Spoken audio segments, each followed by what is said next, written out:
Alright. Mhuri yeZimbabwe. Maswera sei kumativi mana enyika kwese kwamuri. Tiri kusangana nhasi uri musi wa28 July.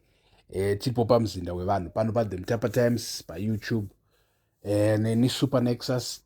So mhuri yeZimbabwe, pane nyaya yasvika patafura penhau. And nyaya iyi is very funny. It's very this and that. So mhuri yeZimbabwe, pane meeting yaitika nhasi iyo yatapinzigwa news right now nevakomana vanga vari mukati vari kutiudza isusu kuti Mnangagwa paspeech yake said something that had everyone anga ari murumu imomomo vachitarisana kuti aizvi kurehwa Chiwenga kapa. Right. So mhuri yeZimbabwe, let me tell you kuti hanzi chii in this meeting. So President Mnangagwa vachitaura speech yavo pavanga vachitaura nezvavo, vachitaura nezvekubatana, vachitaura nezveku economic development and unity chichi yeZANU-PF, because this meeting yanga iri yeZANU-PF, yanga isiri government. Vachitaura nezveZANU-PF, vachitaura nezvekubatana, vachitaura chii, vazoenda kumberi vachiti ivo because as a great leader or as a leader unofanira kugona kunzwisisa vamwe vako kana vasiri kubvumirana newe, ende kana ukafunga kuti vakupandukira unofanira kugona also kudzora mwoyo wovaregerera. Mhuri yeZimbabwe, so hapana kutaurwa zita, but vakomana vati vachibuda imomomo ndopavatondibata vachiti super nexus. Mnangagwa akuudza Chiwenga kuti Chiwenga can be comfortable again as the vice president. Probably nothing is going to happen to him.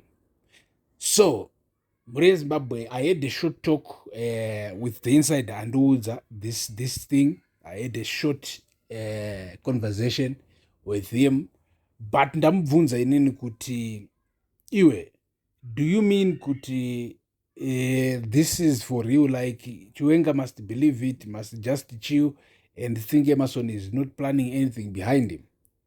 Mukomana ndo paanditi it's food for thought. So mhuri yeZimbabwe, it's food for thought for sure, but that food for thought ndo yatatoita tikatowana kutoti thought food chinzwai munzwa mhuri yeZimbabwe. So mhuri yeZimbabwe, apa manje pakushanda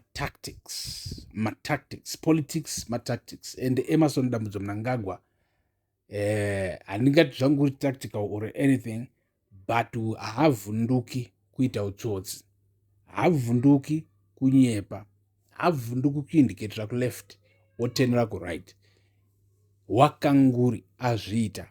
Ende munhu wekuti you know kana kwakusina social media, I don't think President Mnangagwa really understand social media. I don't think so, because I think unongofunga kuti kuno kudhara kumwe kwokuti tiri kunana 1990.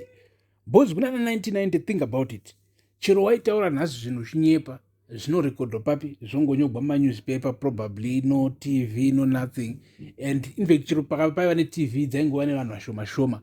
When it comes to vanhu vanovhota chaivo, it wouldn't matter that much kuna 1990. So politics back then unoenda unonyepera vanhu, and then after 2 years wodzoka uchita unombogara wazvitaura, and people forget or say maybe ndakanganisa kunzwa, and then you just go like that.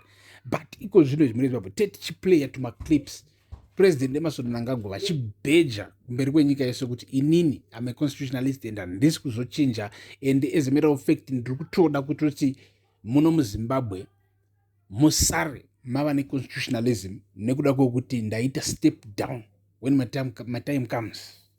And it right. So mhuri yeZimbabwe, now kana President Emerson Dambudzo Mnangagwa vakutaura tumastatements vachipa tumahints in meetings, in public, vachizvidza a leader who understands kuti pane vamwe vachauya vachiva nema-opposing views, but even if they plan against him, he must forgive them and unite the party. Do he mean it? Or President Mnangagwa vari pakona and he knows it? And the kona yavari he knows kuti ikona yekuti he feel threatened kuvana Chiwenga on his side, inside government, still having access to talk to military generals, to talk to ministers, to talk as the vice president of the Republic of Zimbabwe. That's massive power. And so Emerson knows kuti whatever he's trying to do here, whatever he's trying to establish, because as of right now, of course, people thought it's a dynasty because of his speeches, which, of course, we are correct. He really seeks to establish a dynasty. He really, ataura kuti ndoda kutonga ndigotonga, and he been on this rhetoric again and again. Ndoda kutonga ndigotonga, unoramba uchingotonga nokusingaperi kusvika madhonge amera nyanga. And he would say this in public. And mukomana unotaura kuti chino ichi chigaro chamunhu mutapa, and ndichibva inikotevera umwe ogara pachigaro chamunhu mutapa. Munhu mutapa was a dynasty. So first, obviously we know from his own speeches, ari public, ari pa-internet, ari everywhere. I know pana mwana kasota akambomanzwa, they think it chingo exaggerate. No, this is the reality. Komana ari kufunga kuestablish a dynasty, and it's true. And makamunzwa chero wana week no vanotamba naye vachiti hey, mambo munhu mutapa, mambo munhu mutapa. Mnangagwa is like that. Ukanzwa vachimudescribe vanomuziva, he's like that. He thinks, this whole thing is a joke, and he can do whatever he wants. He thinks everything is too simple. He can just do anything.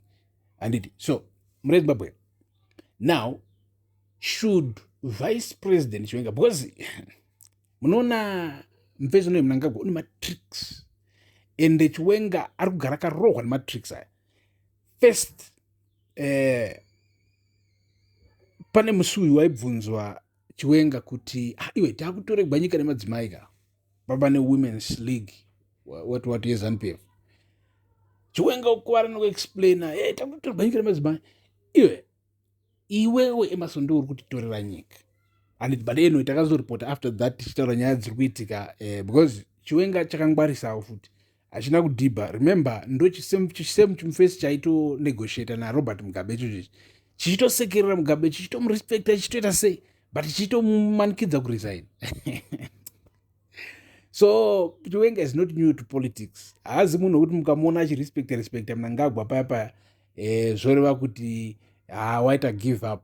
No, he knows also kuti public display of disrespect kuna Mnangagwa. But anyway, hatingati Chiwenga haana kudisrespecta Mnangagwa or to say his mind openly. He been saying his mind, and hapana haungasari une doubt kana wateerera kana kuti mharidzo dzake dzana King Hezekiah, haungasari une doubt. Kana wateerera mharidzo dzake dzana Lazarus, haungasari une doubt. You know kuti although ari kusekera Mnangagwa ari papa, but he's also directly coming to the public and telling the public kuti bvisai dombo paguva raRazaro, ndimutse vanhu vabvisa dombo musi wa31, Chiwenga chimutsa Razaro. So muri Zimbabwe tichaivhara panapa tichiti rugare ngaruve nemi.